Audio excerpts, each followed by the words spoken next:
Welcome everyone to the July 25th EVCO meeting.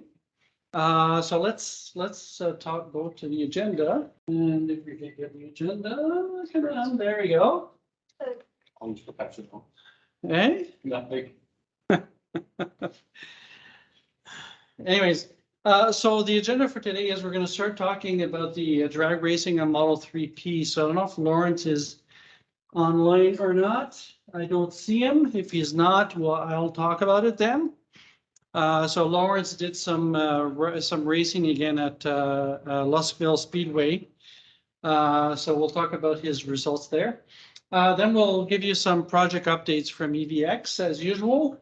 Then Mike will talk about running his house on from his 95 and what that was like. And after that, we'll talk about EVs and grid integration, a bit of a repeat of a presentation I did for K-Core a few weeks back.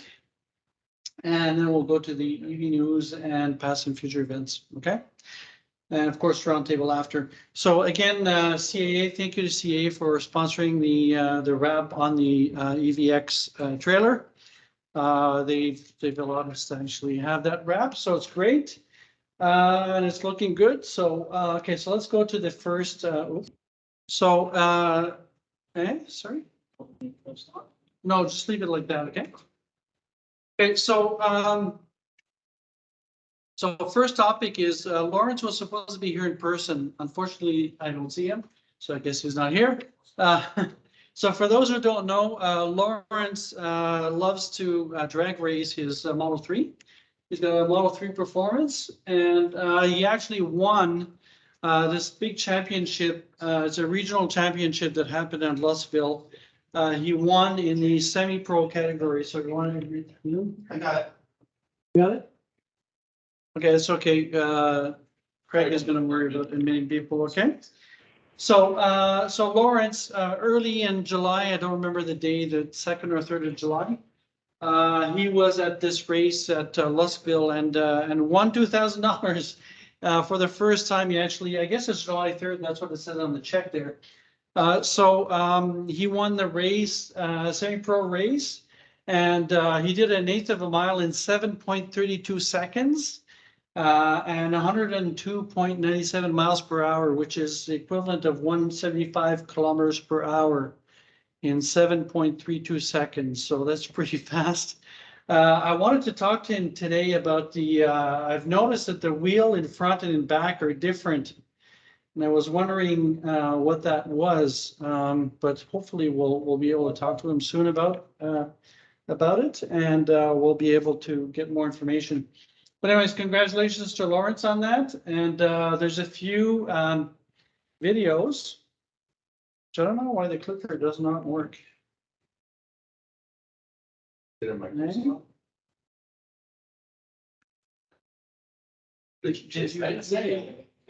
do it? Okay, perfect. So it seems to be working out.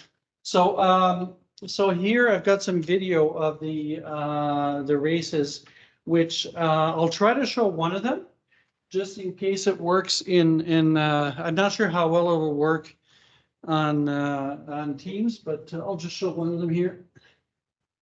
So this one here, there you go.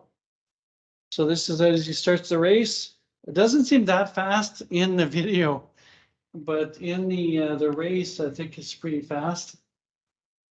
So you'll see the results pop up there, 7.32 seconds, and that's about it. So it's a very, very short race. And the other video here, I don't know if you guys see it, but I'll just run this video too. This is from a different vantage point, and you see some light showing up in the background. And these are the two cars coming up. So the car he was racing against, it looked like he wasn't in first place there, but I'm guessing at the 1/8 mark, he was in first place. One of the things I'm looking at doing is I'm looking at getting some pictures of the cars that he competed against, because the cars he competed against were all special cars that were modified for racing. So it's quite an achievement that he was able to beat these cars. So anyways, congratulations again to Lawrence, and he's still not in. No, okay. So we'll go to the next scroll to the next. There we go. Darren just arrived. He might be able to. Darren, so Darren, do you have any comments about Lawrence's races at Lustville? I just got here. I mean, just a fluke that I was there that day and I saw the final race.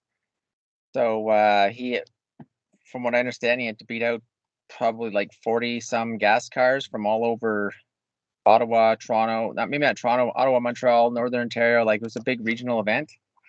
So I heard the announcer say there was no EVs that ever made it to the final, let alone won an event there. So that was a first. Yeah, and he was competing against cars that are not street legal, right? None of those cars are street legal. They all have to be towed there in a truck, and they're all basically modified for drag racing. Yeah. So there was no street legal cars that I'm aware of, anyways, in that competition in the semi-pro category. So it's all drag racers. Cool. Do you know if he did any modifications? It looks like he's got different tires at the back than the front. I'm not sure. I don't know if he changed his tires or not. I know he doesn't have anything other than whatever Tesla gives you. So he didn't remove anything or do anything to make the car lighter. I know that. Is he not there yet? Because he called me earlier. He said he was coming. I think he was coming in person. We were expecting him in person, but he's not here yet. So he called me about an hour, over an hour ago when I was out walking the dog, and he said, I said, well, if you're going there in person, just try to get there a bit early to try to find a parking spot. Yeah. Okay. Well, I haven't seen him yet, so hopefully we'll see him arrive soon, and we can talk to him at the roundtable if we have an opportunity. Because he was going to bring the big check and everything, and I don't know if you guys did an actual presentation or not, but well, I just finished talking about it just before you got in. Okay. So yeah, sorry about that. I was outside for a bit. I had to, anyways. Yeah, no worries. No worries. Did you show the actual race? Yes, I did. That was me. Yeah, but I don't know how well it shows up though in Teams. But anyways, let's move on, and if he shows up, we'll get him to speak a few minutes. Okay. Okay. So EVX updates. Just a few updates for you. Okay, he's. Okay, so we got some numbers from the events that we've done up to now. So here it says we've done 9 events. We've actually done 10, right, Mike? Because we did the one in Kemptville that's not on here for some reason. So it's not an EVX event. I don't care. I wanted to count for EVX numbers. So anyway, so if you look at the number of events, 9 events up to now, which is quite a few. We're starting to have lots of events now. And you look at the totals, we had 1,536 contacts or engagements with people and 253 test drives and 26 test rides. So if you look at the test drives, our objective for the year was 800 and we're at 253. So that's 38% of the goal. I think we had about 20 test drives. So I think it's 21, right, in Kemptville. So it brings us a bit closer to the goal, but you'll see later that we have lots of events planned. So we should be able to catch up. Do you have a comment? No? I was gonna say it's mostly Sam and I'm doing them. And me. It's the 3 of us really that have been doing the bulk of it. We're carrying the whole thing. It's because of the models we have, right? So it's a bit of an issue, I think. Honestly, though, the people that do try the other cars, it's because they want to try that car. So it's a good thing they still show up. Yeah. It's a good thing. Yeah, for sure. And actually, the Communito cars on Saturday, we had people, we had both Communito cars out at one point, right? No, one stayed in display at all times. No, we had both of them out at one point. Okay. Yeah, they told me that. Yeah. So it's pretty good that we were able to use them, and we did 52 test drives and 3 test rides. So it's quite a good number. It's the highest by a fair margin. Certainly for the number of hours, we're there for only 3 hours. In Blackburn, we did almost as many, but we were there for 3 days. 3 days, right? So it's a very different situation. So thanks to everybody who's been participating, by the way. I need to send out more emails about that. So thanks a lot to people who were there on Saturday and last Tuesday. Really went well. They're getting an echo. That's correct. Sorry. Who's the new guy? Okay. So, anyways, There's the big check. there's a big check. Okay, so Lawrence, if you want to take a seat, we'll get back to you. We had started by talking about you and I wasn't sure if you're going to show. So we'll talk a bit later. Okay. So anyways, again, with EV Experience, there's 3 ways to participate. The regular ways, events like we had on Tuesday and on Saturday, where we're doing test drives, right? There's a Communito registration, the Communito cars that we have. Several of us have registered to be Communito members to be able to use the cars. And if there's anybody else interested, let us know. We'd be happy to have more people. We can have as many people as we want that are registered to use the Communito cars, okay? And what people have been doing is if their car is not being used for a test drive, it gives them an opportunity to do test drives with other people. So it's been quite useful to have a lot of people registered up to this point. It says 6 volunteers. Actually, that's wrong. I think we're up to eight now, but again, we can have as many as we want. Yes, Sam? Could we maybe resend that link to register for the community? Yeah, okay, I'll resend it to the people who are registered volunteers, okay? The other thing is the concierge service. I didn't get any volunteers last month to work on this thing. If there are volunteers who'd like to sign up for that, let me know. We'd like to get underway as soon as possible. We still don't have it underway. This is where you would say that, say, Wednesday night, I'm available to do test drives. And then that would be published on the EV Experience website. And people will sign up for that, and you would go to their homes to do the test drive, okay? So if you're interested in that, let me know. And we could use the Communito Kia Niros for that, obviously. So so that's an option too, okay?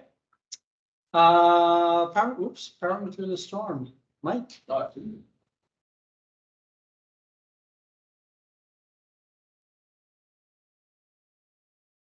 Should go for it. Cool. Okay. Let's see me here.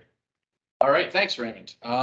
So powering through the storm. So as you guys all know, if you're in Ottawa, some of our members are now not in Ottawa, weirdly, but for those in Ottawa, you guys all remember the storm in May, on the May 2-4 weekend. I was in my basement just working, and then it sounded like a train was in my backyard. And then my neighbor texted me saying that my lilac trees, because they're trees, they're not bushes, fell onto my deck. So I went upstairs and took these pictures, and yeah, those are my lovely lilacs on my deck. They all snapped. A little bit more damage down the street. One of our neighbors lost the top of a pine tree. So you guys were all here, so you guys sort of know all this stuff. This is, oh, I got this, Tommy. Tommy, stop it. So this is down Alta Vista. A tree took out a Honda Civic fossil car, so it's all right. We'll get them to replace it with an EV. It did sort of take out some of their windows and their neighbors' windows and stuff, so that kind of sucks for them, but we'll try and get them into an electric car at least. Thanks. Oh, okay, good. So I had a chainsaw in my car from, like, it's my chainsaw, but my dad had borrowed it and he took the chainsaw oil. So I went down Featherston to go to his house to pick up the chainsaw oil because I knew I had to deal with the trees in my backyard. And I came across this, which was across the street, and it sort of blocked it in such a way that you couldn't go around it. And if to go around it, the detour was like kilometers. So because I had the chainsaw with me, I'm like, let's go hack up this tree. Because everyone was standing around being like, what do we do? What do we do? And there's like sirens everywhere. And like, oh, we're going to wait for the city. And I'm like, yeah, the city's busy. We're going to have to self-rescue here. So we did. So we cleared the lane. And of course, the first that lane was not the people that helped clear it. No, it was the Uber drivers with their Uber Eats orders. Very important during a storm. So anyway, we got that lane clean. So that was fun. Good times. It was raining. If you guys remember the blackout, the city looked like this. And this was a day after the storm hit. Hydro Ottawa tweeted out this tweet, spelling mistakes and all. And they were focusing on assisting the hospitals and the sewage treatment plants. So I was like, okay, we are not gonna have power for a while if they're sort of still on the sewage treatment plant level of emergency. Getting that up and running because kind of important. So I took out my cool little adapter that my wife laughed at me when I bought because she said I was silly for buying a $300 thing to go camping with. And I ran a power cord up to the window. And I ran our house until the power came back 36 hours later. And then that morning, when we got power back, my in-laws text me and they're like, hey, can we borrow your car? We heard you were running your house with it. And I'm like, absolutely, because they still didn't have power. And so it hung out at their place for a week, running all their stuff in much the same way. I think I have pictures later on of that. Basically, my car only had 64% state of charge when the storm hit. It was like plugged in charging when it hit. So it ran 2 fridges, freezer, Wi-Fi, lights, charged up all the phones for a full week in complete silence in their driveway, often locked, and it only used 10%. Yes, Raymond. Why are the Christmas lights still up? Oh, Just kidding. because I'm lazy and you didn't come over and take them down for me. They're all the time lights. They're City of Ottawa colors. Yes, Lawrence. So you used your vehicle as a backup, kind of like a backup generator.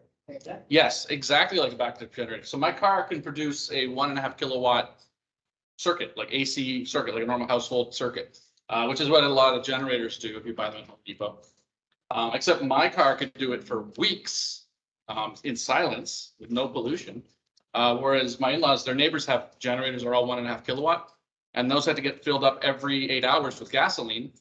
And they're loud and they're smelly and they're annoying, and you know they run out of gas every 8 hours. So yeah. Is this the only EV that can do that? Great question. It is not. It was at the time, but now the EV6, so anything that shares the eGMP platform. So that's the EV6, the GV60, the Ioniq 5, of course. And now the 2023 Kia Niro, they all support vehicle to load, plus a bunch of like pickup trucks like the Kona, probably if they refresh it. They haven't announced anything about that, but I expect it to be refreshed. They haven't announced the 23 yet, Kona, but I expect that'll be added on too. And the Ford F-150 and the Rivian and all that, if you can get your hands on those, they also do power delivery. The F-150 can power your whole house like completely. This only does one circuit, but it's enough in a storm. Okay, so then I saw a tweet from Sean Manhart, the local member of council, who was like, we need some help with the community housing, charging up stuff. And I'm like, well, I have a mobile generator. I'll just drive on over and charge things up. And I just thought it would be, you know, a good way to spend an afternoon because I couldn't do anything otherwise. Like it was, you know, there's no power anywhere. It turns out that this was like a lifeline. A lot of these people hadn't been able to contact loved ones for days at this point because their cell phones had died. Right, so they weren't able to reach their kids, they weren't able to reach their parents.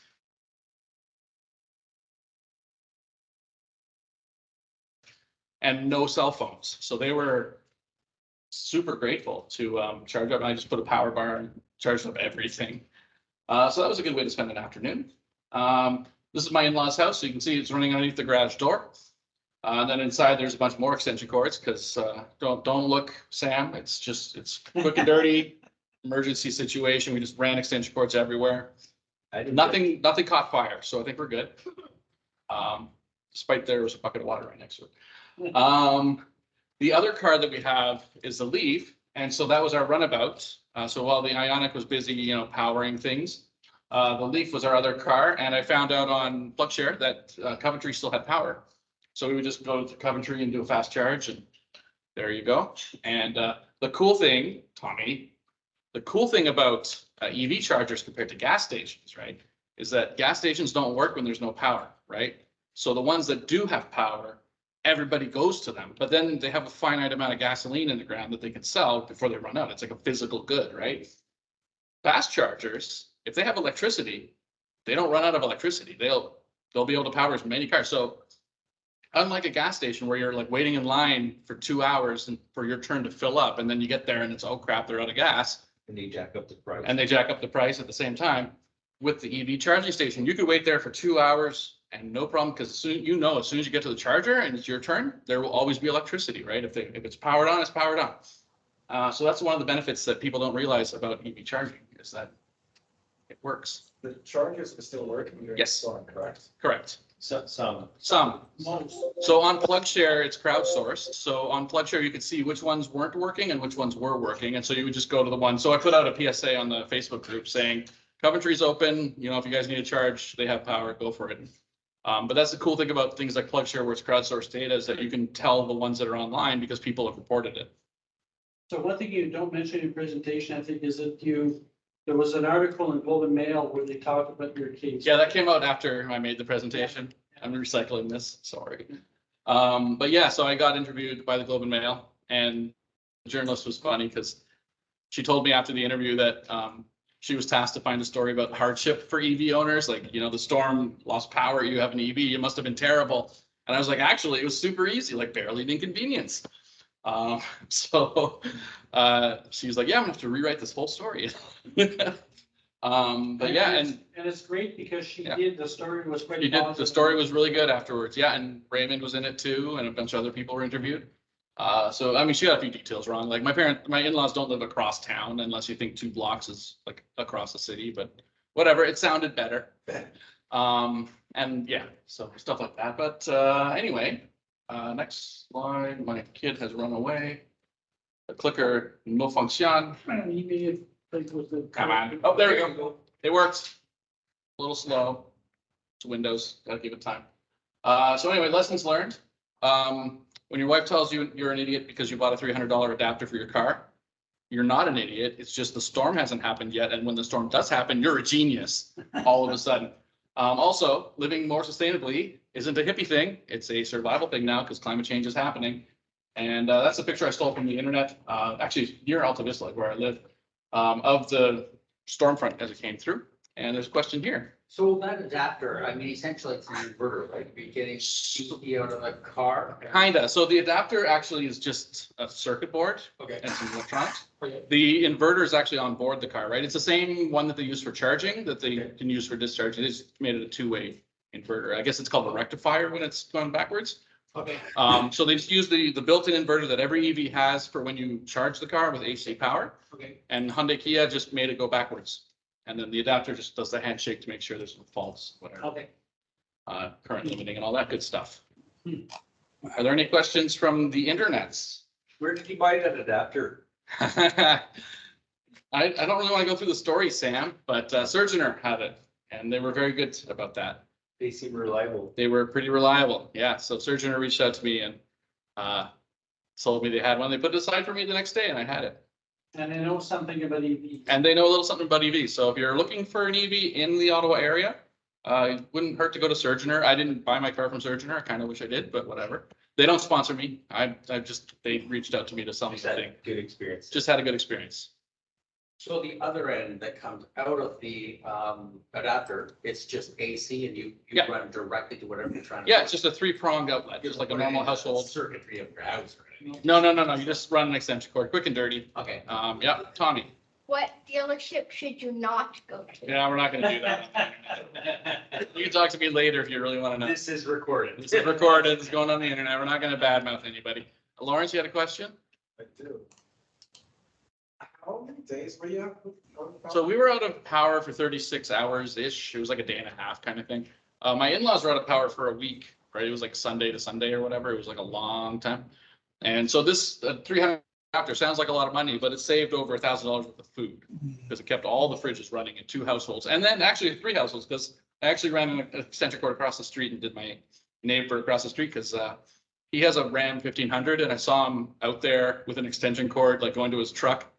And he was going to fire it up. And I'm like, no, you're not firing up that truck, Will. Like, I don't want to hear that thing idling for the next 2 days. Like, give me a break. So I just ran the extension cord into my car. And I have another plug in the car because I have the ultimate version. So it has 2 plugs. And did that. So 3 households, 1 car. So what was your percentage battery after all this? 10% down. So it started 64 and it only used 10%. My father-in-law actually messaged me like halfway through and he's like, so like, do you need to charge the car? And I checked it on the app. I'm like, you only use like 4%. You're good. Totally fine. So, So that factor 2 days at your place and then. Yeah, so a day and a half at my house and then the balance of the time, yeah, a week at their place. Can we mute somebody? Greg, can you mute? I hear people talking. Or coughing or cooking. Okay. Yeah, some feedback. But yeah, so it was only like 10%. So I figured at that rate, I could go a month on what I had in the car when the storm hit. And then once I do a 15-minute fast charge at Canadian Tire, then I could go another month, 2 months, whatever. Ridiculous amount, like longer than you'd ever want to do this with no power. But yeah, it was good. We got the lights up and everything. So kids had Wi-Fi. Well, we didn't have Wi-Fi until I figured out that, like, I remembered that I had the thing, and then I was like, oh yeah, we can run stuff. It's the car. No, we cannot run Wi-Fi. You. They ran Wi-Fi. You. Yeah, I remember that. What's this? Oh, buyer's guide, right. Haha, I added this to the presentation. I remember now. So in the buyer's guide, if you guys know about the buyer's guide, I'm sure you know about the buyer's guide. It's on EVCO.ca, buyer's guide. This is a list of all the EVs that are for sale right now. I just updated it, so this one's actually out of date. I added the Blazer, but it has a column that I also added for, I didn't know what to call it because every manufacturer calls it different things.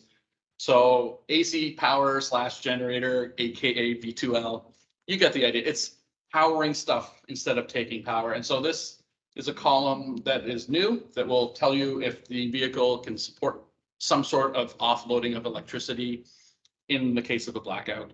Obviously, I'm not going to do like exactly how much because every car is going to be very different about that. But for general, like, does it support it out of the box? Most EVs except Tesla, you can, hack your way. You can like do an inverter on the 12-volt battery system and whatever. And that's a thing that people can do. But this column is more for like, does it support it out of the box without voiding the warranty? So there you go. And I think that's it. That's it. Raymond's turn.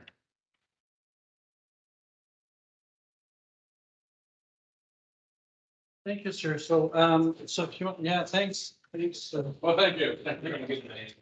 So, remember that part that he's talking about there, that connector, it's actually gonna be relevant to this presentation here. So this is a presentation I did, on June 29th originally, at KCOR.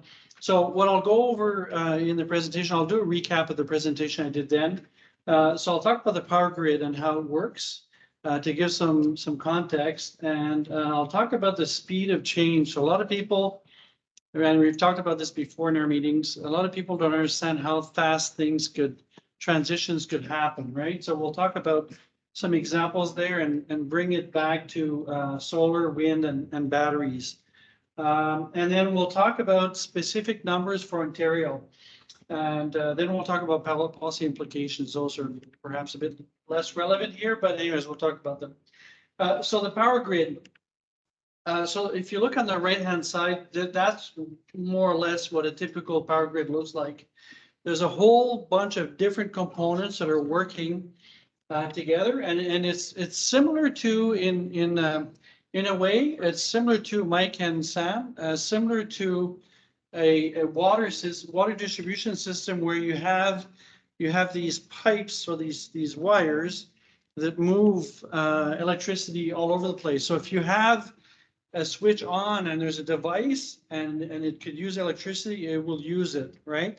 So so there's very little storage in the existing system, which is a real problem, as you'll see a bit later. So storage is really only available right now, mostly in things like reservoirs for hydro dams, right? So Quebec in particular, with the reservoirs they have a massive amount of storage in water that they store in the reservoirs. In Ontario, by the way, we have mostly run-of-river dams for the hydroelectric part of our supply, and they can't store that much water because it's run-of-river. There's not these huge reservoirs like there is in Quebec. So I'm sure that people like Sam, you've probably been to Bascatong and places like that, Reservoir Bascatong, right?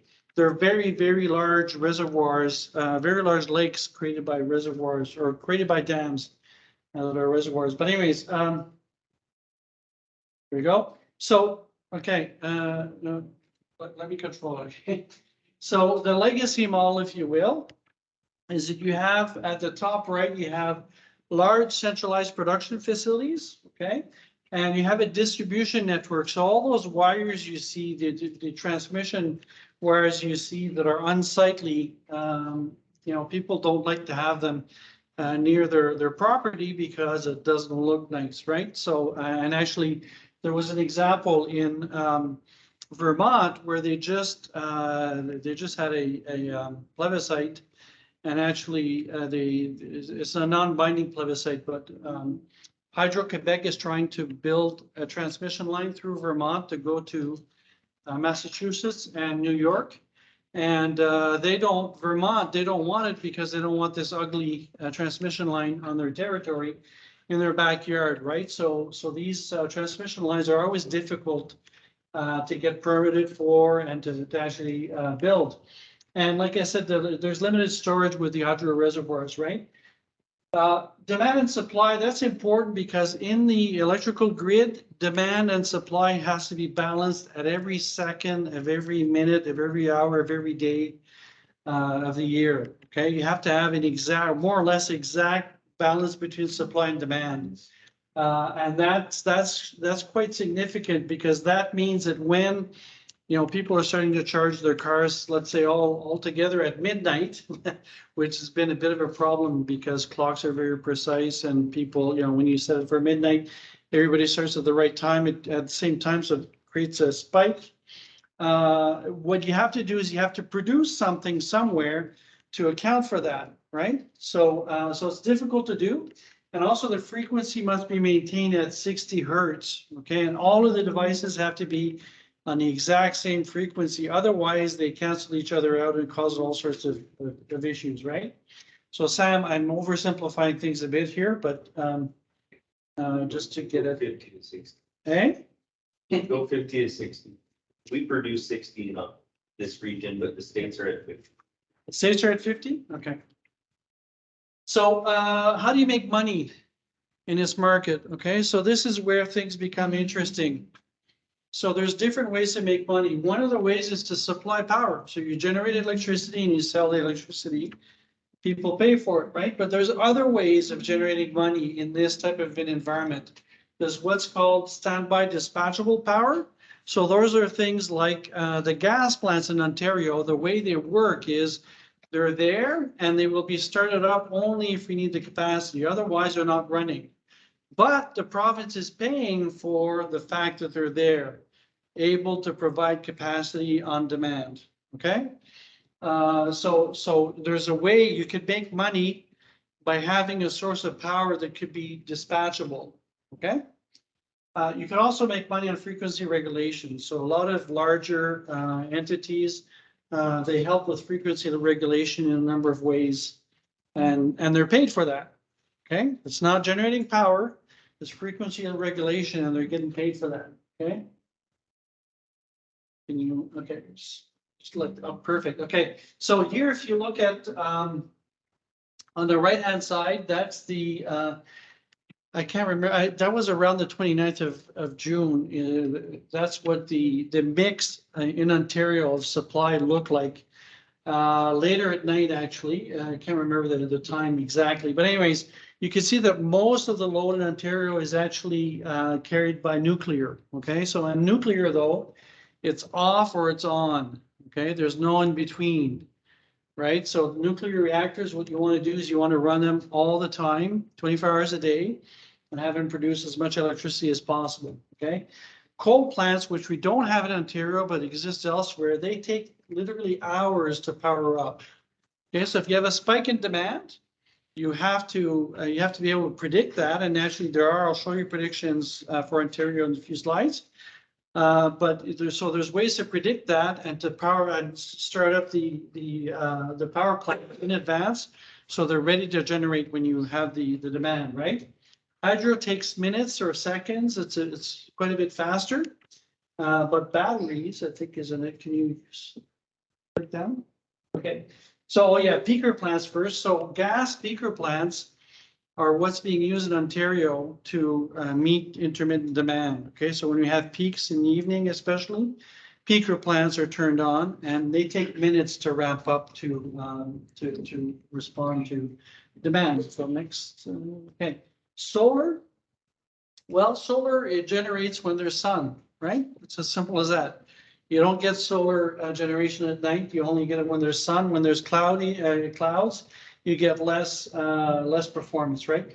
Wind, well, it only works when it's windy, but it can be easily curtailed. So what's happening in Ontario is when we have excess capacity, we often curtail wind because it's very easy to curtail. You just stop producing and just let the things wind.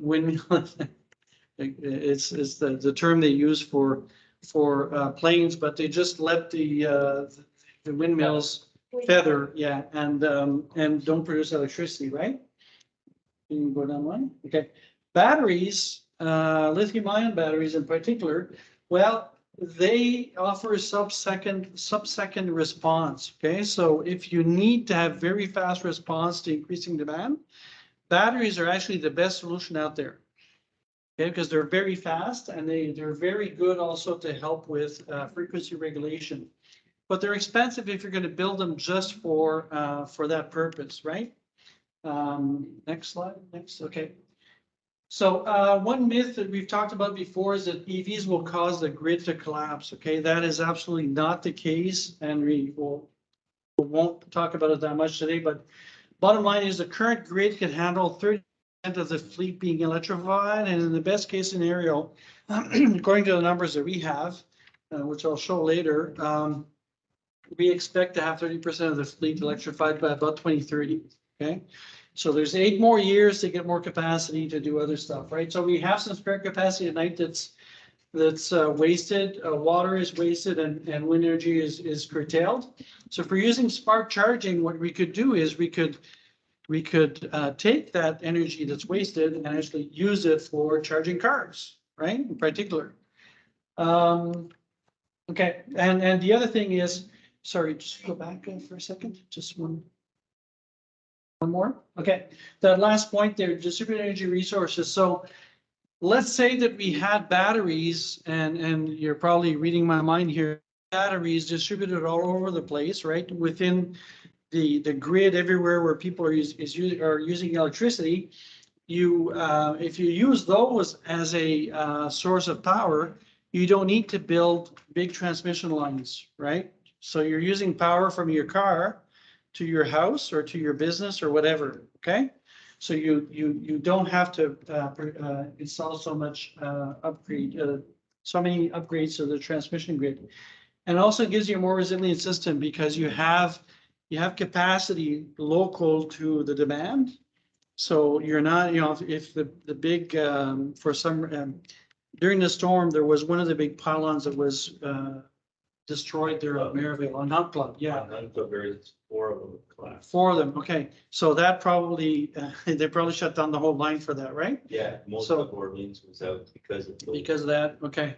So if you have local distribution and those transmission line go down, it's not a problem. You're able to still meet the local demand, right? So, okay, next, please. Okay, there's something coming in the future that we're seeing in California already, but we're going to see here is referred to as a duck curve. Okay, why is it called a duck curve? It's because that orange line somehow, according to some people, looks like a duck. But anyways, I'm not sure if it looks like a duck, but anyways. So let me explain this a bit here. So the gray line at the bottom is the solar output, and this is from California in it's a Saturday in 2016, as it says there, 22nd of October 2016. So the gray line is the solar production in California at that time. The blue line is a total demand, okay, for all of the uses of electricity. And the orange is the amount of electricity that had to be supplied by sources other than solar, okay? Well, the problem you see here is that during the day, there's excess capacity of other types of generation, right? And when solar is not producing, we have to use peaker plants and all that and use inefficient ways of generating electricity. to meet the demand around 8 o'clock here at night, okay, where the orange almost meets the blue, right? So, and so California is a bit of a leader in terms of solar compared to us anyways here in Ontario. But what we'll see going forward is, there's 2 times, just twice, one more. What we're going to see is as we increase the production of solar, and we're likely to see a lot more solar in the future, as we increase the production of solar, that orange line is going to come down even sharper, okay? So we've got a problem where we're producing at a time where it's not necessarily the best time to use the electricity, okay? And we're causing this curve in the demand of the rest of the grid that's not healthy and is causes essentially excess cost for nothing. So next slide, please. Okay, so money drives investment decisions, as I'm sure you've heard, right? So as technology improves, and this was actually aimed at the K-Core crew a lot, because a lot of the people in that organization have been around for a long time, and I wanted to give them an example of how things change over time and how technology and the cost of the technology makes a difference, right? So my father actually shoveled coal. He used to take his bike from Hall in the winter, his pedal bike, right? And he used to bike to downtown Ottawa, shovel coal to heat up the office buildings for federal employees, right? That was the way they heated buildings in the 40s, okay? Well, shortly after that, we started heating with oil, right? In the 60s or so, we really started heating with oil, 50s, 60s. And then we switched to gas in the 80s, right? So almost everybody that used to be on oil in Ottawa is now on gas, right?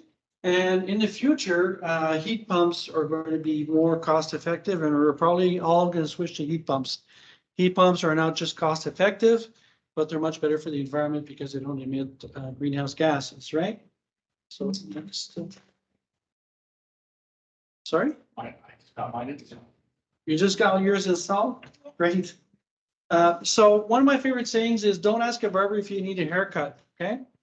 And Warren Buffett said that, and that applies to many cases. So if you talk to the nuclear industry, they'll tell you, of course, we need this base load has to be supplied by nuclear because it doesn't emit greenhouse gases, it's reliable, et cetera, right? But they're making their case for their own product, right? So you could trust them, or you could see that they have some interest, some monetary interest behind it, right? Same with the oil industry, right? They're still telling us that natural gas is a good transition source of energy. It's not, and we won't get into that, but also they want to promote hydrogen. Why does the oil industry want to promote hydrogen? Because it gives them a market for their natural gas, because gray hydrogen is made from natural gas, okay? So it gives them, sorry? Gray hydrogen, not great. Gray, did I say great? No, it sounded like Gray hydrogen, not great, no. And the oil industry will tell you that we always need oil. Well, in fact, I've been to a bunch of conferences where they talk about decarbonizing the industrial world, and there are replacement technologies for absolutely everything that is produced by oil right now. Okay, it's not necessarily cost competitive, but the technologies are there, right? So in the future, I'm not sure we're going to need oil as much as people think. Next, please. So speed of change, this is another saying I like a lot. So, and I tried to get I got the actual quote. So we always overestimate the change that will occur in the next 2 years and underestimate the change that will occur in 10 years. Okay, so if you think back 2 years ago and the EV market share, and it seems to us who are EV enthusiasts that it's not moving fast enough, right? But I can tell you in 10 years, you'll be surprised how fast things could move, right? So next slide, please. Sometimes it's pretty surprising what will happen. So this here is a slide on the right-hand side. It's the International Energy Agency, which is an arm of the United Nations, and they're the foremost organization in terms of authority for energy forecasts and all that, right? This is if you look at the gray lines in the chart, those are the forecasts they had every year after year. And you can see that if you look at the green line there, the green arrow that I put in there, the forecast that they had in, and I got it done, the forecast in 2014, the forecast that they have for 2030, we already reached it 4 years later. Okay, so this goes back to what we've discussed before, where the forecasts are linear. For most of the so-called experts, they show forecasts that are linear, but in fact, they should show when there's a technology adoption curve, they should show an exponential curve, right? And you see the yellow or orange line there, that's the real number that we've seen over the years. So you see it's following an exponential curve. The IEA is actually catching up every year. They're becoming more optimistic because they see that the previous year things went better than they thought, okay? Forecasting long-term is a tough business, and it's not clear that professional forecasters are doing a good job. So next slide. So I'll give you some other examples here. In 1980, AT&T commissioned McKinsey, okay, a very well-known management consulting firm. They asked them in 1980, what would be the forecast for cell phone use by the year 2000, 20 years after. Okay, so that's 20 years in the future. It's a very long time, right? They projected, McKinsey, they're known as one of the top consulting firms, you know, one of the ones that you should trust about figuring out what you should do with your business. They projected 900,000 users by the year 2000. Okay, want to click the actual figure was 109 million. Okay, so they missed it by 120 times. That's without the iPhone. Yeah, exactly. So today, the number today, the number today is somewhere around 8 billion. I don't know how we could get to that high a number. It's because, I guess it's because people have more than one in some cases, right? But, yeah, but The kids are starting to have phones. yeah, but people in Africa who can't eat, they probably can't afford a cell phone, right? You'd be surprised. But it's so, So cell phones skip the whole landline thing on. yes. So that's another, okay, next. Okay, so this is the global wind energy capacity up to 2020, and you can see that it's growing exponentially, okay? Next slide. Try to speed up a bit. So this is a solar installations, right? Same thing, we're seeing a exponential curve. Next slide. And this is the cost of solar modules, right? And you can see that the cost has dropped dramatically. So from 1976 to 2020, we're talking about a drop of more than 99%. Okay, more than 99% drop in cost. Imagine that. Something you paid $100 for in 76, you would pay $1 or less than $1 today. It's just unreal, right? So very, very steep decline. Next.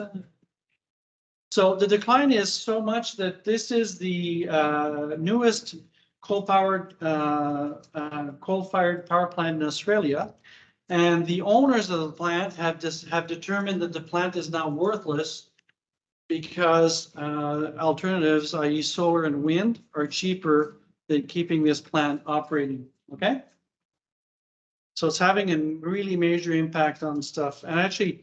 One of the stats I read today is that Vietnam, actually, they were supposed to be deploying a bunch of coal plants in the last couple of years.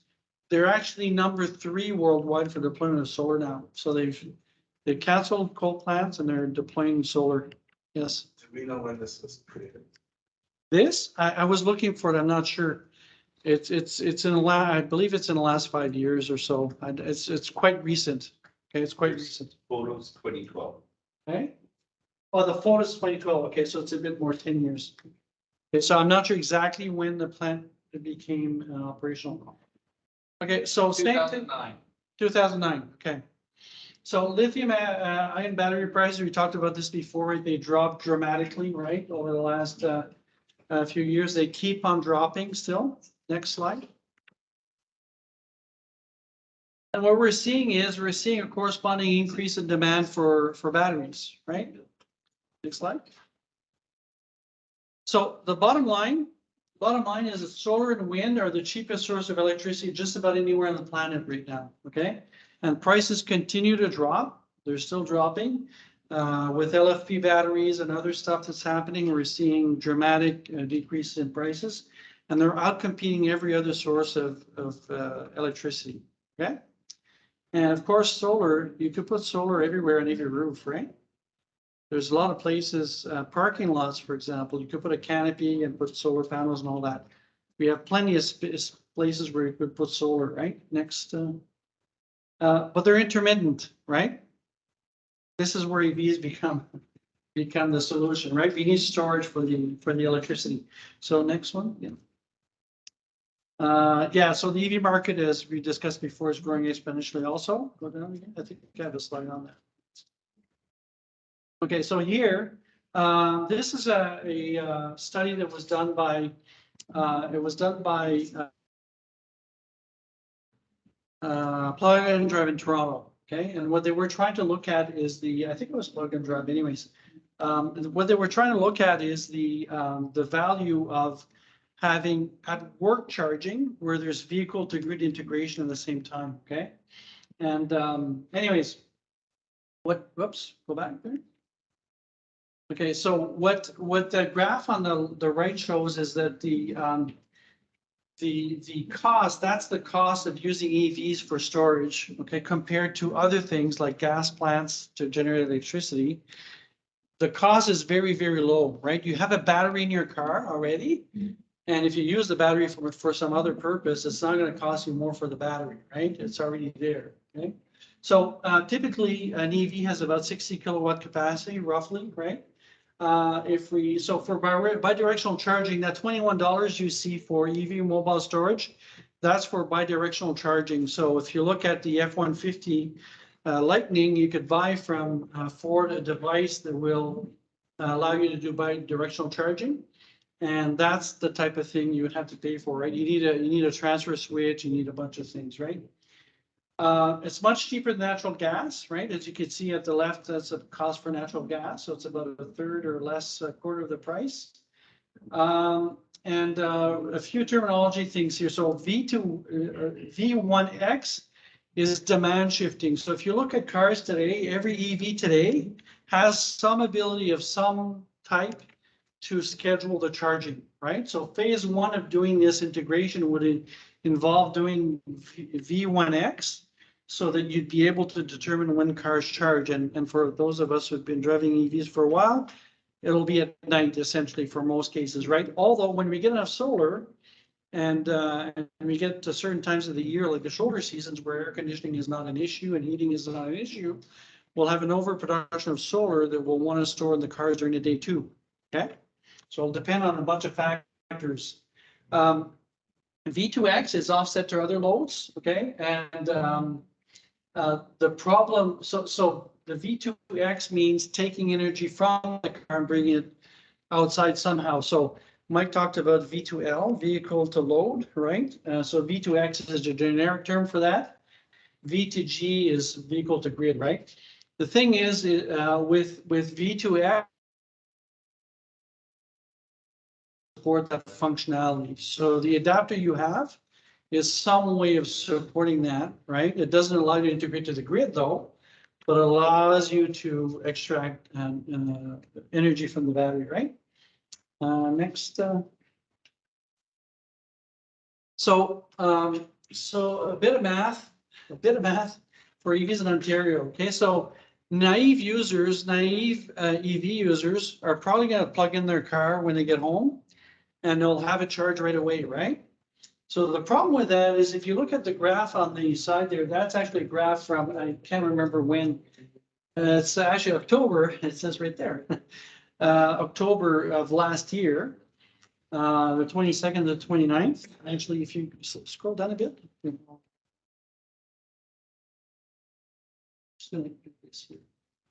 Okay, so assuming that you're charging it, so anyways, so the naive user doesn't know that they should charge at night, right? They don't know anything about this curve on the right-hand side here, right?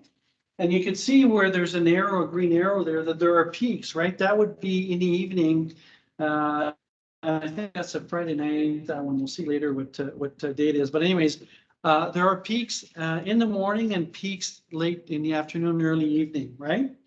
So assuming that you're charging at 30 amp, which is 7.2 kilowatt, assuming 1 million EVs that are charging during the peak time, that's 7,200 megawatts, so 7.2 gigawatt of extra capacity that we need, right? So if everybody is doing this, we'll have a problem because the peak will get much higher, right? But as you can see from the graph, there's some throws there, some, what's the right name, troughs or troughs, where there's a lot less demand, right? And that's essentially mostly at night, right? So the idea is to move the demand to at night, right?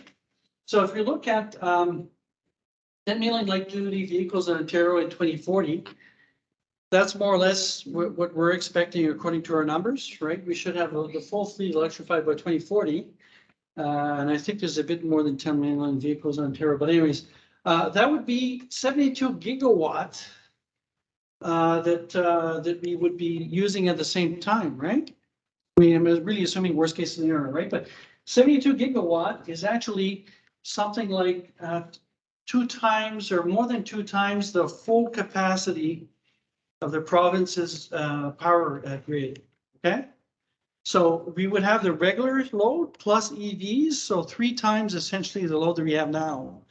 Doesn't make sense, right? We want to do something different. So, so the alternative is to, go ahead. Yeah. So the average commute is only 30 kilometers per day, right? So if you're charging at 120, at 240 volts, it would take less than an hour for you to charge the average car, right? So let's say we assume 60 minutes. So, and we spread the load overnight between 7 p.m. and 7 a.m. That means that, you know, on the equivalent of one 240 amp, 30 amp, 240 volt, 30 amp circuit, we could charge essentially 12 cars, right? You want to look again? Okay, so what that means is you're going down from 7.2 gigawatt to 600 megawatts, right? And 600 megawatts fits in one of those troughs that we have during the day, right? It's not a small variation, okay?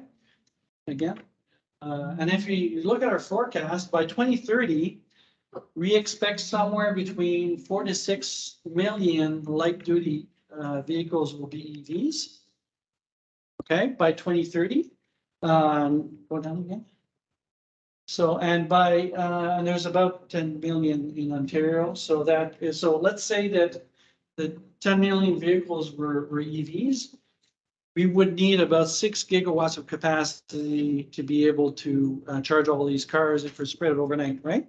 Okay, yeah.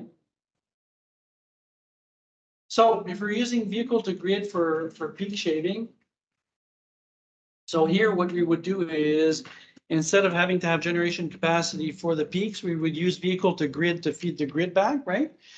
So if we assume 1 million EVs plugged in at the peak time, so only a small proportion of the EVs we expect to have in a decade or less, right?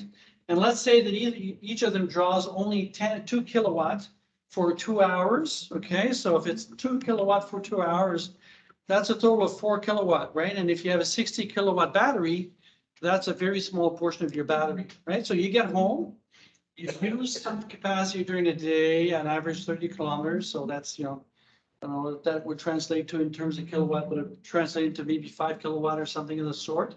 Then the grid would take another 4 kilowatt, that's only 9 kilowatt out of a 60 kilowatt battery, right? Not a very big impact. And we're assuming 1 million vehicles here only, right? That would add 2 gigawatt of capacity to the grid. Okay, that's the equivalent of actually the nuclear reactors in Ontario are megawatt. So that'd be 2.5 nuclear reactors that we would have in terms of capacity with just 1 million vehicles, right? So you can imagine if you start thinking about the vehicles and when are they parked and all this, and which vehicle is actually available to draw power at peak time. Well, you know, you could eliminate people who are working at night and a whole bunch of things. But if you assume a small number, you know, like 1 million, it's still a small number in this context. you could get very large amounts of capacity, right? So next, so the F-150 Lightning supports 11 kilowatt, not 2 kilowatt, but 11 kilowatt, okay? And there's actually, there's some standards and all that being worked on to support up to 22 kilowatt. Okay, so let's say that we have a whole bunch of vehicles or F-150s, which is likely to happen because it's the most popular car here in Canada as well as the US, right? We're gonna have lots of capacity to provide the grid, right? So, so assuming that all EVs match that and we've got 10 million of them, that would be 110 gigawatt of capacity, which is 4 times what the forecast peak is for 2040. Okay, 2040 is 18 years in the future. The forecast peak requirement is 27.3 gigawatt according to the IESO. This discharging this amount of electricity would give us 4 times that. Right? So the numbers are humongous. So if we're able to tap into vehicle to grid to some degree, we'll be able to shave the peak and we'll be able to also store intermittent green energy, right? Next. And no need for massive grid upgrades, right? Distributed energy resources. So Mike, this is a slide that I stole from you, right? So, and it's happening much sooner than this audience already knows this, right? But the blue line is the real numbers, and the red line is the forecast that we made 2017, I made it. 5 years ago. Yeah. Right? Been in EVCO that long? Yeah, Holy jeez. I know. Anyway, so policy implications, don't want to dwell too much on this, but I think we need regulatory support for vehicle to X, okay? We need to have some support that will allow us to that, mostly from a pricing perspective. We need to understand what will get someone like Lawrence to actually allow his car to be used to give electricity back to the grid, okay? So we expect people won't do that for free, right? So there's pilots going on. Blue Wave AI, which spoke to us last month. They're doing a pilot with Hydro Ottawa to determine that kind of stuff, right? To see how easy it is to control vehicles, the charging and discharge, and figuring out what are the incentives required for people to participate, right? So the IESO needs to be involved because supply and demand needs to be managed and coordinated very closely. The EV should be mandated to support bidirectional charging. Okay, so I say no impact on warranty here. Specifically, if you do this with a Tesla, you will void your warranty, right? That's a problem. There needs to be some parameters on that, right? You can't allow charging to 100 and bring it down to 0 in 1 day, every day type of thing, because that'll have some impact on the battery, obviously.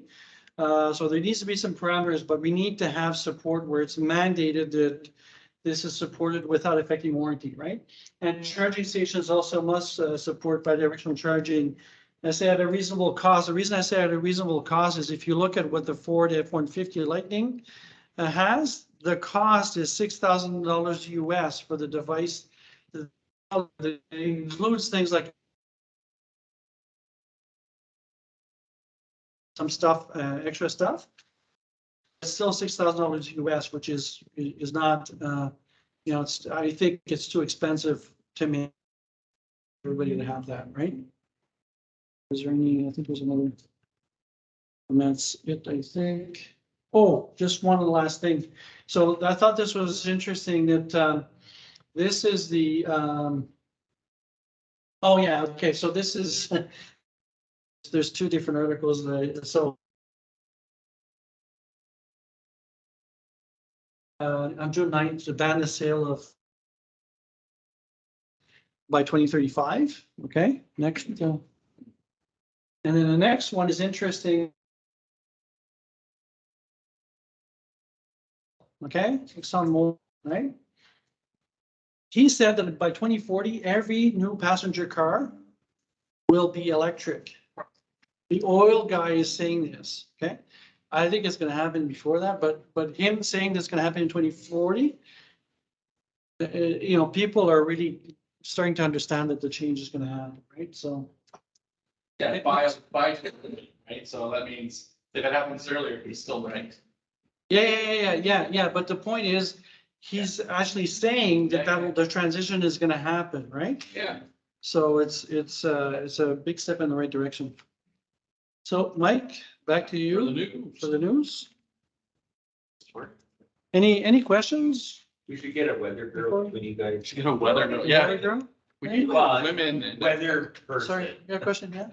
I was just gonna say, the one thing you mentioned as part of this, that, because I've been doing a lot of thinking on this as well, that we haven't put in, is we talked about all the demand for EVs. Mhm. But you said earlier about how heat pumps Yep. are gonna be the new big thing. Yep. And, you know, those take a lot. Oh, yeah, Okay, let them destroy. the grid. no, they will not I'm destroy the just grid. And the reason is very simple. So right now in Ontario, this is Ontario, Quebec is even a higher number, but in Ontario, 25% of our heating is done by electric, generally baseboard heaters. Okay? Which are pigs. So if we are able to convert the baseboard heaters to heat pumps, so heat pumps are 300, more or less 300% effective, right? So we'd be able to, yeah. Yeah, the Mitsubishis are 300 to 500%. Yeah. Okay. Let's- Let's not dwell on the details of, okay? Because they are efficient to very cold temperatures, Minus but 20, actually. anyways, 30 for one. Yeah. But anyways, so if we could take what we use for 25% and use heat pumps instead, we could cover about 75% of the heating requirements with the electricity we already have, okay? So we just need the 25% on top of that, and that's it. It's Also- not a huge increase. We also forget that most everyone has air conditioners already, and those are heat pumps. It's just the cold climate ones are the same thing. They run backwards. So even if everyone just switches their air conditioner for a cold climate heat pump, we're good because everyone already has AC, right? So we're just replacing like Your like furnace is also using a circuit. on and its your own. first. Yes, it is. Okay, so Electricity that the heater needs in minus We 30 versus a air conditioner needs at plus 30 if it's a heat pump, it's the same basically because it's the same device. It just runs backwards. Ish. Yeah, At minus but 30. it has to I do mean, with the there's temperature other- You difference. have an element. Let's There's an element, but let's not drill that's the into those weeds. details, okay? Yeah, right now, one of the other things I wanted to mention, which you, if Did I you. get that in the news or no? Sorry, just one other thing I want to mention. But it's in the same vein, right? Because people are scared that the grid won't be able to handle the electrification, right? And I did talk about the needs for heavy transport, but so if you think about it, refineries and gas stations and all that, they use electricity, right? Yes. So the electricity used by the refineries won't be required anymore, right? So we Yeah. could use that to power other Freedom. stuff, right? So there's other implications like that that people don't realize that, and one of them is the fact that your fan has to work anyways, right? Right? You have a fan in your furnace, even if it's a gas furnace, right? Yeah. So the situation isn't as dire as people. So we already went through a transition like this in the 70s and 80s when everyone started getting air conditioners. So we Yeah. will survive the next one. No, I'm just saying, I think that the amount of electricity we're gonna need is going to really go up because. But it'll go up just because of increased power. That's not the end of the world. That's literally what power companies are for, is No, I to agree. generate the demand, What I'm like the trying to electricity make that we is- demand. The point I'm trying to make is we have the power from the EVs, we have the power from electrification of the heating system, and then general industry, because as we try and decarbonize industry in general, Yes. a lot of that is going to require more electricity. So you're right, it's gonna require more electricity. However, there's still a long ways for us to go in terms of conservation. So if Yeah. you look at new appliances, they're much more efficient. LED lighting and all that, Yes. right? Yeah. Yep. So Huge. yes, so we're gonna need an increase, but the We'll be fine. increase will be like a few percentage a year. It's not gonna be a No, massive give and massive take. Just increase. give and take, it'll be fine. We'll Yeah. survive. No, I'm not saying you don't survive. Okay. If we have good governments that actually sort of prepare. Let's not go there. Anyway, so the news, sorry for the sidetracks there. Lithium production is restarting in Quebec. There was a company called North American Lithium. They had a facility in Lacombe, Quebec, but they ran out of money. So they shut down in 2019, I think before they even got started. But they've been bought by a joint venture between Australia's Sayona Mining and Piedmont Lithium. So they are investing, those two companies are investing $98 million to reopen the lithium mine. And it's actually going to be part of a whole cluster of lithium mines. So this is just the first one of many in that region. There's tons of lithium, like literally millions of tons of lithium, metric tons, that will be coming out of Quebec very soon starting in the next few years. So they figure this one mine will do 1.5 million tons of ore annually for the next 27 years alone. And that's just the one mine. Plus there's like a half dozen more that they're working on in various stages of getting up and running this. That's the official term. Winnipeg, or Winterpeg, as nobody calls it in Winnipeg, but as I call it, they're buying 100 electric buses. So they've been trialing e-buses, the very same e-buses that Ottawa actually has, the New Flyers, because they're built there, since 2014. So when people are like, oh, e-buses are brand new tech, no, 2014 is when Winnipeg started using them. So they had a big thing, a pilot from 2014 to 2018. They are a winter city. They are cold. And so we are not special. We can just buy whatever they chose because I'm sure it'll work. They're ordering the full 100 within the next 3 years. They're going to complete the order. It takes forever to, order and get buses built and whatever. So they plan to have delivery of the 100 within the next 3 years. The en route that you see there, that was part of the pilot. They have since, because of the pilot, learned that they do not want en route charging. It's super expensive and it's not necessary. So they're going to do depot charging, just like OC Transpo is doing. So we've learned from their lessons, experience, whatever you want to call it. So they're going to be doing depot charging much like Ottawa. So there's now no excuse whatsoever to not electrify the OC Transpo fleet, because if friggin' Winnipeg can do it, they're Winterpeg. I mean, come on. So next slide. Chevy Blaze. Oh, is that the next one for real, or did I skip one?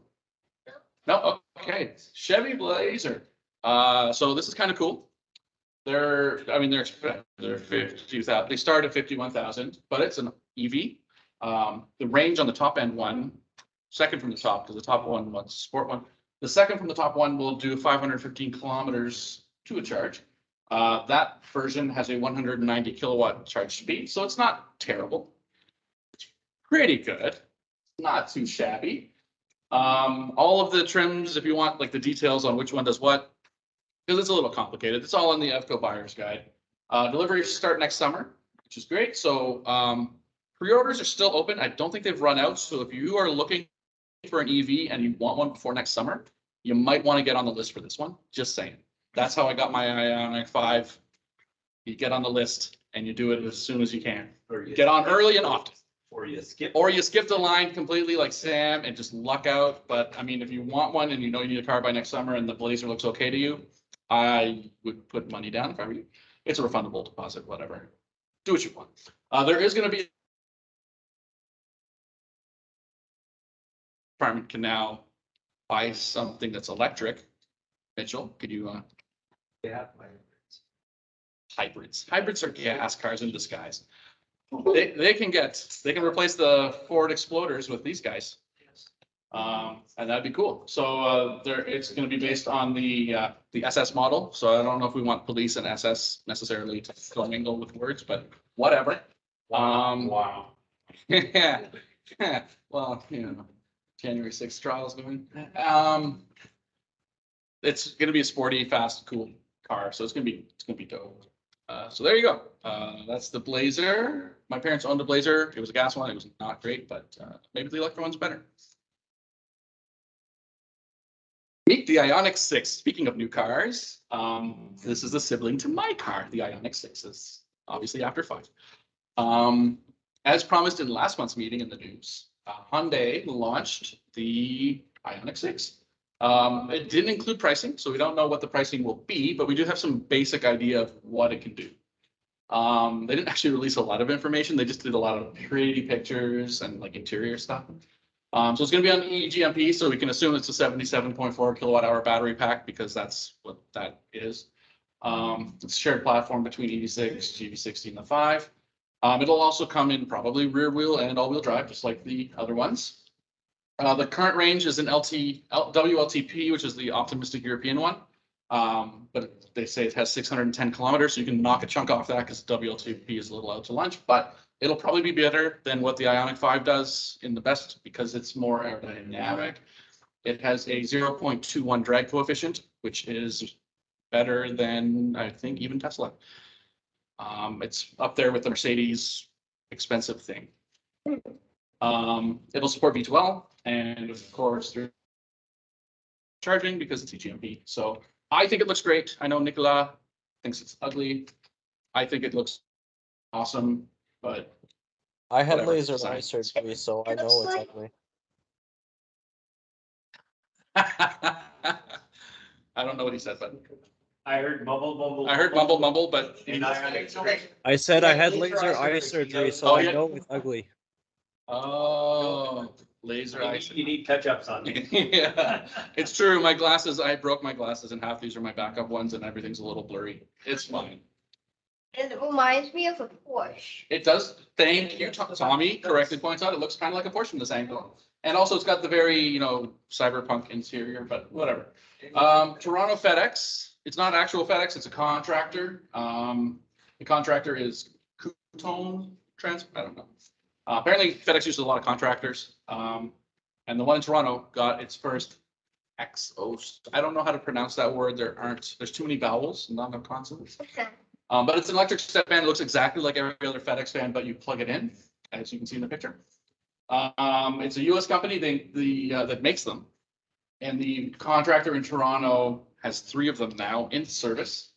They were delivered in June, and they're part of the normal last mile delivery fleet. And they are expecting immense cost savings. That's their words. So hopefully that goes well and more people will do that. It's the first sale for XOS or XCO, whatever, in Canada, and they're a big supplier in the US, so they'll start making inroads here probably. Canada Post, if you're watching, maybe check out those. Next. All right, this is cool. And this ties into a Tesla story that's coming up later. But GAF is the largest, if you don't know who they are, they're the largest roof shingle maker in North America. So if you buy shingles for your house, they're probably from this company. They're building a new factory to produce the Timberline solar energy shingle. These are brand new. They only launched them in January. And what's really cool about these is that these are nail-on shingles exactly like you do with asphalt shingles. So they work basically the same way for the installer. They put them down. There's a strip at the top that they use the same nails. And they nail them down, and there's a glue thing on the bottom to like suck them to each other as they do with normal shingles. That bump you see in the picture, that is where all the electronics go. So they sort of daisy chain to each other down the roof, and then they connect them all up at the top. But basically, these are super easy to install. Regular roofers it takes them almost no time to learn how to install these things. These are available from a main roofing supplier that everyone is familiar with. And they designed these things to be as easy and simple and streamlined to put in as any other shingle, because this is what they do. So I'm super excited about these shingles myself. They cost about twice as much as asphalt shingles, which is not terrible. I mean, if you're looking at a $15,000 roof, then you're looking at 30 for these, but they are, their benefit is that they are your roof. So that's cool. They're different sized so that if you can't put normal solar panels in a location, you'll be able to put a bunch of these in that location. So you can sort of size them and scale them to where you are. They interoperate with normal shingles. So you can sort of put them where you need. And they expect to increase production 500% to make 300 megawatts annually, which will make GAF the largest solar shingle roofing company in the world. But aren't they the only one? Nope, Tesla makes solar shingles allegedly, but we'll see about that in a second. Okay, so Raymond wanted me to point out that the Herbert Diess just resigned from Volkswagen, fired, kind of. On September 1st, he's out. So that's apparently more important than this because Diess is the guy behind, making VW go EV. I don't think the new guy is going to derail those plans. I think that ship is already sort of going. Anyway, I'm just going to mention it. It's not in the slides because I didn't think it was that important, but apparently I'm wrong. What? I'm apparently wrong. Whatever. You're utterly wrong. Whatever. We don't know what's going to happen. The dude from Porsche has taken over, and who knows? He's probably just going to keep. Anyway, Staying on e-fuels. whatever.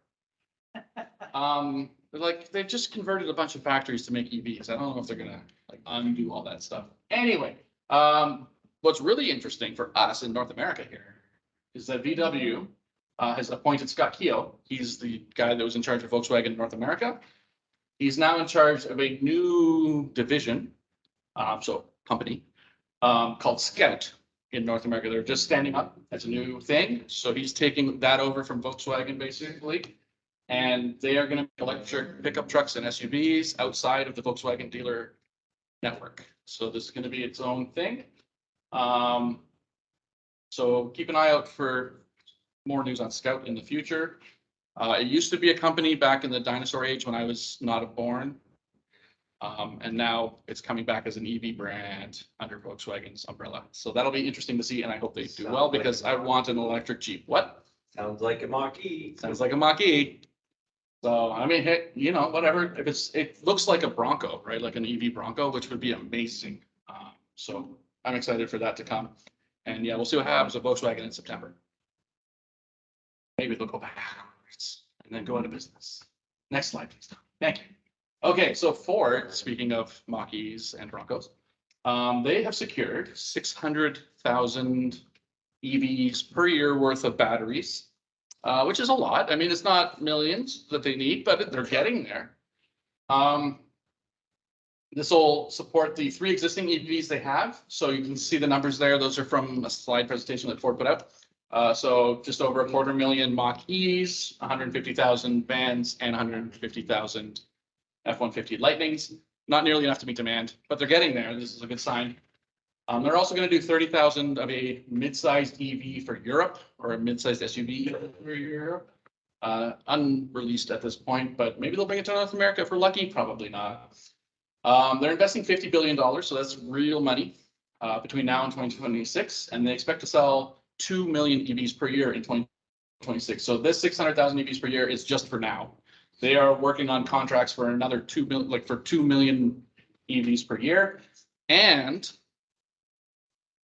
taking a page from Tesla, they are also partnering with resource makers like the mining companies to secure the mine resources that they need to make batteries for their 3 suppliers. And what's really neat is they've just also partnered with CATL North America to make Mach-E's and F-150s for North America with lithium iron phosphate batteries. So expect cheaper Mach-E's and F-150s to hit the market at some point in the next year or 2.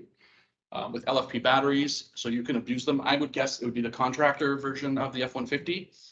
I'm not sure what Mach-E would get it, maybe probably a lower end one, but those are going to be kind of cool to see because they will be significantly cheaper.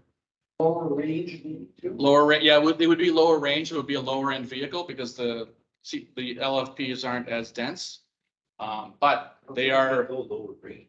They can get abused a lot more. So you can discharge them to 0 and charge them up to 100 and leave them there for weeks and they're fine. They don't die. So that's going to be interesting to see. So keep an eye out for that in the next couple of years. Next slide, please. Ford is also cutting 8,000 jobs at its ICE plant, internal combustion plant, and they don't actually make ICE. So they're laying off 8,000 people from their internal combustion division.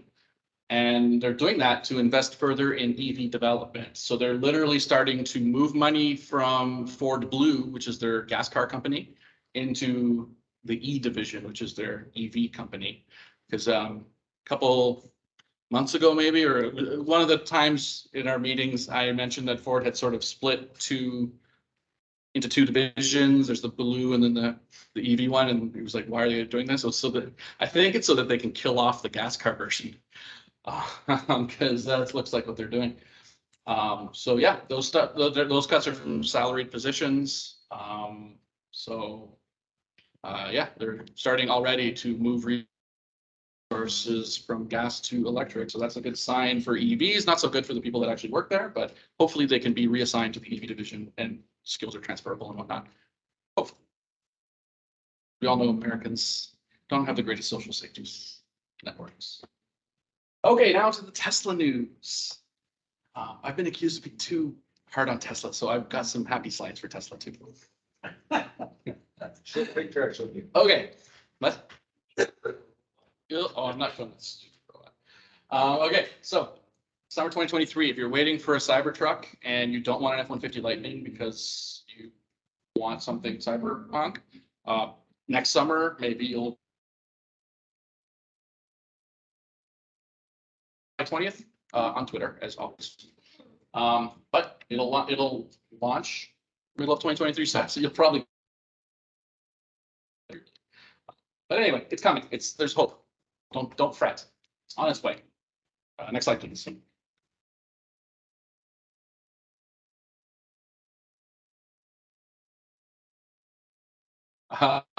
So they're from Mexico. Tesla has secured its own border lane at the border. Now, a couple of caveats. The state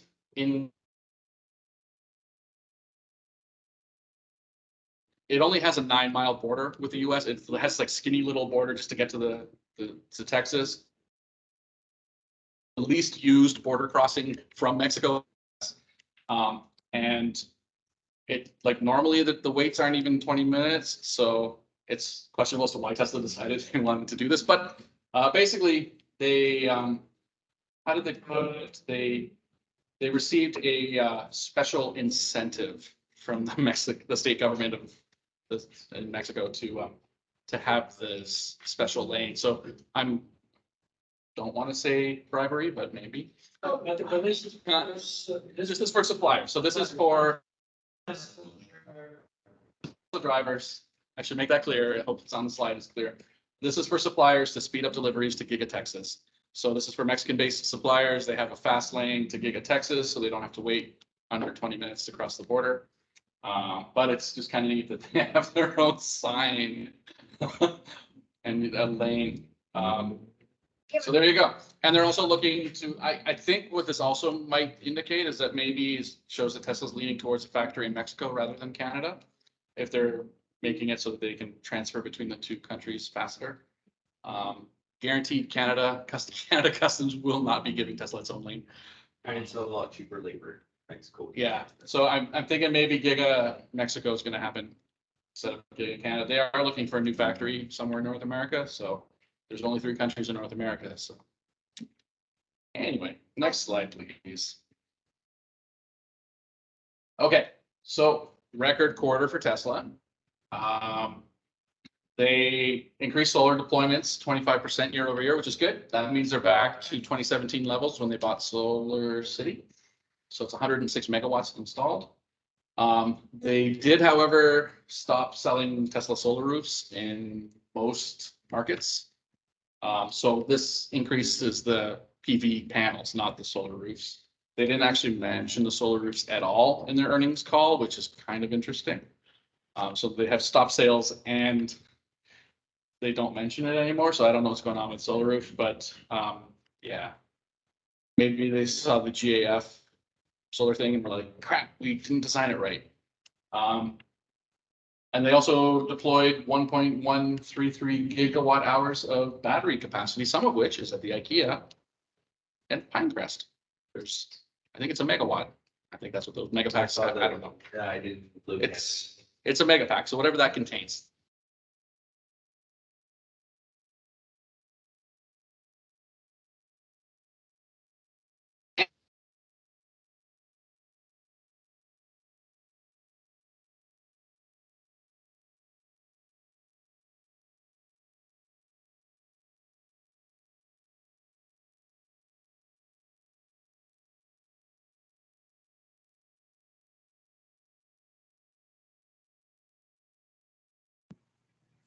You're frozen. Megapack, beside the factory though. Yeah, okay, yeah. Are we still frozen?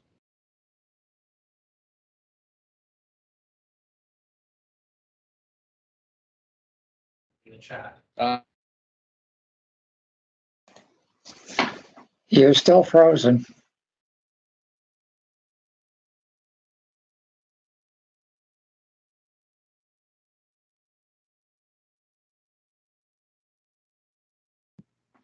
We can't hear you.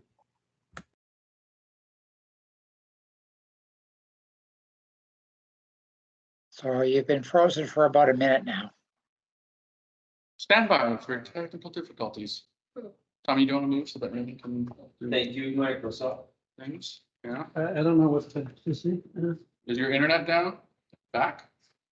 It might be back. I'm trying to. Are you back? Can you hear? Yes, you're back, but you're frozen on the image in the corner. Okay, wait, you're still frozen now.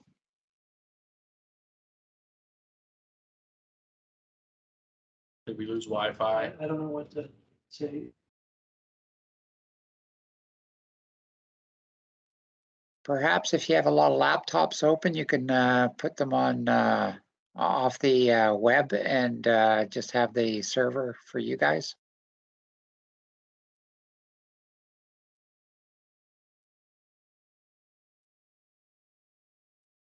Rogers.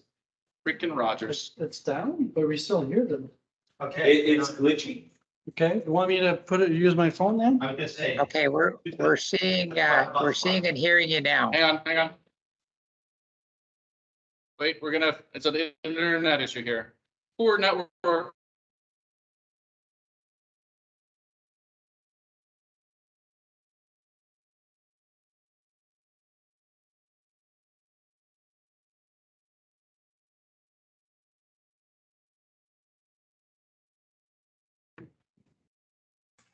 If the guys that are there in person are using the Wi-Fi, maybe they could to turn off just for until the presentation's over. Are we what? Are we what? What? Hello? Okay, are you guys, can you guys hear us? Can you hear me now? Yeah, we can. Sweet. Okay, yeah, it's a internet issue we had here. So yeah, we can hear you guys, so that was weird. The question was, are we drinking? Yes. Yes, we are drinking. Are you seeing the Tesla plant? Yeah, they're seeing the test point now. Okay, cool. Yes. You guys see the cool roof with the Tesla written on it. Sweet. Yeah, Did you hear? Did you miss yeah. everything I said? Moving around. We're- I'm So moving. everything- I'm animated. All right. Are we recording? Everything on this slide Cool. it Okay. has not been heard. Yeah. Sorry. What? Darren, was that you? Were you saying something? I'm on mute, so no. Oh, that wasn't you? Who was talking? I said that this Well, we're slide, still recording. we haven't heard anything on this slide. Oh, yeah. Okay. Yeah, no, that's fine. Yeah. Start the slide. I'm just gonna start the slide over. So Tesla Shanghai, Giga Shanghai actually shut down during this quarter, but they still managed to increase production capacity somehow. I know, magic. It's amazing what you can do when you force your workers to sleep in the factory. So Fremont increased production by about 10%, so another 50,000 threes and Ys. Brings the total to 500,000 or 550,000 units of 3 and Y plus another 100,000 units of S and X at Fremont, which is impressive. I think that's more than what it did under GM. Shanghai went from 450,000 units to 750,000 units. So they're almost at 1 million annualized production rate right now.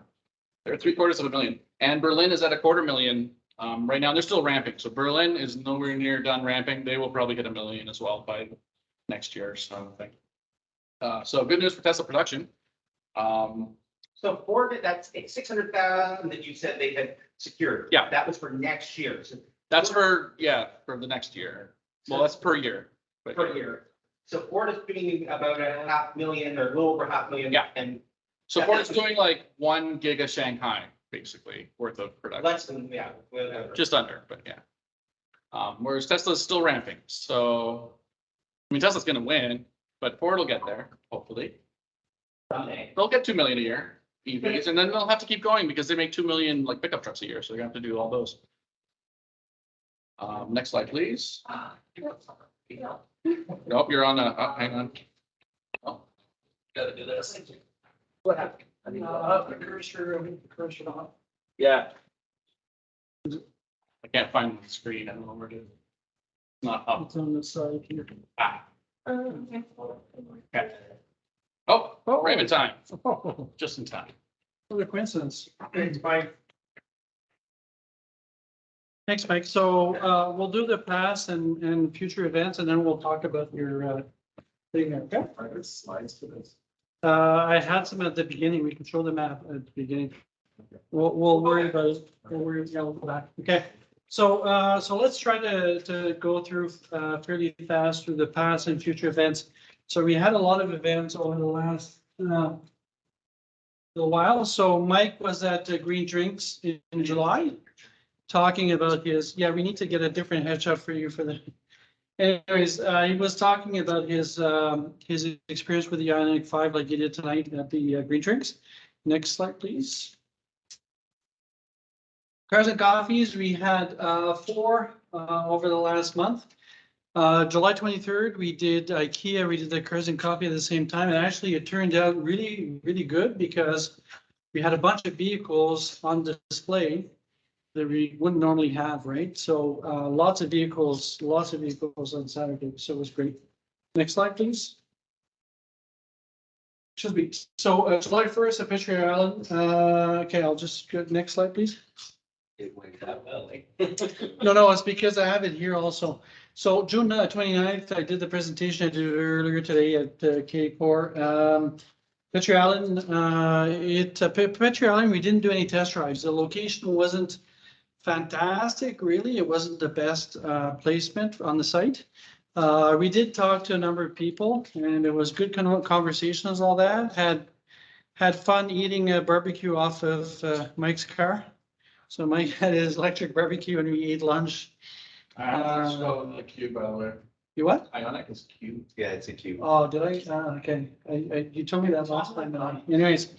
So in terms of Tuesday test drive events, we had one at the Orleans Library on July 1st. We had the Sissville one on July 12th. I wasn't there, but apparently it went quite well. And Beaverbrook Library, we had that last week. That went quite well also. Lots of interest, lots of people who were. What's that? You're on camera. Oh, the camera? No, I'm maybe in the camera right there. You are now. No, okay. And of course, last Saturday at IKEA were turned out really well. Next slide, please. Okay, so upcoming events. So we're gonna have the next meeting here, right, Sam? Yeah. Are you gonna be here? Because I think you're on vacation at that time. August 29th? Oh, I'm not gonna be here. Okay, well, Bob's gonna be here. we'll figure it out. So we'll do it here in person. So for those of you who want to join us here in person, that'd be great. Next slide, please. Cars and coffee. So we got a few of them lined up. There's none on August 20th, but Mike, I was thinking maybe we should do it anyways at the Ray Friel. Right? Is there a coffee shop nearby? There's a Timmy's. No, Aren't you leaving for the East Coast It's on the gone? 20th? I don't have to be there Oh, there's no cars and coffee because I'm not gonna be there because my kid's birthday. because of what? My kid is having his birthday that day. That's not important. Yeah. Yeah, I was planning on. Okay, Maybe you So- want to see it. No, no, no. So anyways, let's talk about it after and see what we want to do, right? We don't have to You be can do there. something, I'm not gonna be there. So, but apparently I'll be there until 1 o'clock and I have to leave at 1 o'clock, but anyways. So anyways, 4 different cars and coffees coming up. It's been very interesting lately because you got some really interesting vehicles like the F-150 Lightning and the EV6 and a bunch of other. Sorry? Ahmed and Ahmed, they have. Ahmed Square? Old trucks. Ahmed Yeah, Square? Okay, next slide, please. they're new members. So here I have all the events, aside from the Crescent Coffee, okay? So this Tuesday, tomorrow night, we have an event at Longfields Davidson Secondary School in Nepean. It's actually at Barhaven. So Barhaven, yeah. So it's at 6:30 tomorrow, okay? So which actually suits me well. Anyways, long story. But so 6:30, those of you who have volunteered, please arrive half an hour early. If anybody else wants to volunteer, there's we could still accommodate more people, okay? August 2nd, next the Tuesday after that is KRC, Canada Recreation Complex on it's off of what's the name of the street there? Terry Fox Drive. So that should be an interesting one. Also, then Friday, August 5th, there's going to be a very small event. Mike and I are registered for that right now. If someone wants to join us, you're welcome. We're going to have two cars. I'm assuming my car and Mike's car. And we'll have a booth here and we'll talk to, I don't know what the event is. It's anything. What the event is, but it's anyways, it's at Raven Park. And there's some event happening and we're there with a booth at that time. Okay, we'll book people for future events. Next slide, please. So other upcoming events, August 9th. This one, the final location is yet to be determined, but it'll be in Carlington, somewhere in Carlington, okay? Then after that, the Capital Fair, we didn't get all the details, I think, yet from Jen. But we're going to be at the Capital Fair with the booth only, okay? So what we're going to do, and I'll send an email on this after the meeting for those who are the official volunteers there. We're going to run some shifts because the fair runs 3 days, and it's something like from 12 o'clock on a Friday to 11 o'clock on Friday. The fair runs from the 12th to the 21st. It's a long thing, but we're only going to be there for 3 days. We're there for only 3 days, yeah, but it runs until 10 o'clock at night. Okay, Yeah. so we're gonna set up some shifts so that you could have a reasonable day, right? We don't want people to be there from 11 in the morning to 10 o'clock at night, right? So more on that soon. So Tuesday, another Tuesday event. Councillor Kavanaugh Bay Ward, again, final location yet to be determined, but that'll be August 16th. Next slide, please. So, right, we're just having tents there, we're not actually doing any drives or anything like that. Capital Fair, we're just having a booth with probably 2 cars. And we're going to be booking for other events, okay? Okay. Saturday, August 20th at Ray Friel, we're going to have a test drive event there from 10 to 1. So similar concept as IKEA, right? Similar timing. So it should prove to be pretty popular. It's in the East End. Better watch out for that one. Eh? Better watch out on 10th line for that speeding camera. For the And in it, there's 2 of them. We should talk about that when we get closer to the event to make sure we don't have a problem, right? Because we don't want our passengers to have tickets. So anyways, we're gonna have a Saturday event on the 20th of August. 23rd of August, Overbrook Community Center, another Tuesday night event. Tuesday again on the August 30th. Centerpoint, exact location yet to be determined. And then September 13th, we have an event at Ottawa Community Housing at 811 Gladstone. That's where one of the Camino 2 cars will be residing going forward. Next slide, please. I think that's it. I hope that's it. Okay, these are the other shows that are, this is further in September. So September 23rd to 25th, we've talked about this before. Outaouais Electric Auto Show. So we're looking for 2 Teslas. We have 2 of them. We have a Model Y from Craig, we have a Model 3 from Lawrence. And one of the things we want to do at the show is highlight his drag racing and all that. So I've got a few things I'm thinking about to do that. But we're still looking for a Model S and a Model X. So I'm going to reach out to a few people to see if people are able to lend us their Model S. Sorry? I know a guy with a Model S. Yeah, mine is pretty old. I'd love to put it in there, but it's older. I'd like to have a newer Model S, right? So the backup plan Actually, Plan D is to put my Model S in there because it's 2013 after all, right? It's interesting from some perspectives, but it's, you know, the ideal situation would be to have a plaid model there, right? I know some. Well, let's talk after then, so. Okay, so we are still looking for volunteers for that. We will also be looking for other models of vehicles. Okay, so we've been talking to various dealers, and there are some dealers for certain makes and models that don't have cars, so they don't want to come to the show because they cannot supply a car. We will be looking for those models anyways, to display them anyways, because for the show, it's important to have as many models as possible, right? When people go there and they want to see, say, a Porsche Taycan because it's electric, well, it'd be nice if there was one there, right? But Porsche can't supply one. So there's a number of different models like that that I'll be reaching out to some people to see if we could locate some models, okay? Number of different categories there. There's the Mini electric, there's BMWs, the Porsches, the Audis, the BMWs. Did I say BMW Yeah. already? Yeah. Yeah, that's why normally they have like the auto, they have like some for different shows. They had some at the race weekend.